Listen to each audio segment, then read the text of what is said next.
Ya, kita ngomong aja. Ayo. Hah? Ya, oke.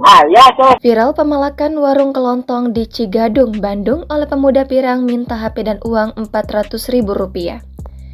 Dua preman bersenjata tajam melakukan pemalakan terhadap penjual warung kelontong di Jalan Cikondang, Kelurahan Sedang Serang, Kecamatan Coblong, Kota Bandung pada Senin 21 Agustus. Peristiwa itu terekam CCTV pemilik warung dan tersebar di media sosial Instagram. Dalam video tersebut terlihat jelas pelaku saat meminta HP dan sejumlah uang kepada korban. Mulanya pelaku meminta HP korban, namun korban mengatakan tidak memiliki HP. Saya prima saya. Sok. Ada koi. Ya, kita ngomong aja. Ayo. Hah? Ya, oke. Ya, so. Korban yang tak kunjung menyerahkan HP-nya membuat pelaku emosi dan mengacungkan golok. Duit atau duit?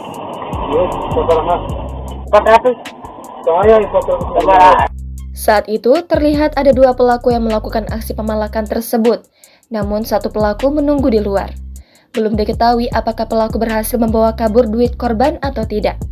Sebab video yang beredar di media sosial itu tidak merekam peristiwa itu secara utuh. Kanit Reskrim Polsek Coblong, Ibtu Sudar mengatakan pihaknya sudah melakukan pengecekan ke lokasi kejadian. Masih dalam penyelidikan, ujar Sudar pada Senin 21 Agustus. Menurutnya, dari hasil pemeriksaan korban hanya memberikan uang Rp50.000 dan rokok 2 bungkus kepada pelaku. Pada akhirnya, hanya memberikan uang Rp50.000 dan 2 bungkus rokok. Setelah itu, pelaku meminta lagi uang Rp100.000 namun tidak diberi. Dan pada akhirnya, pelaku pergi meninggalkan kios, katanya.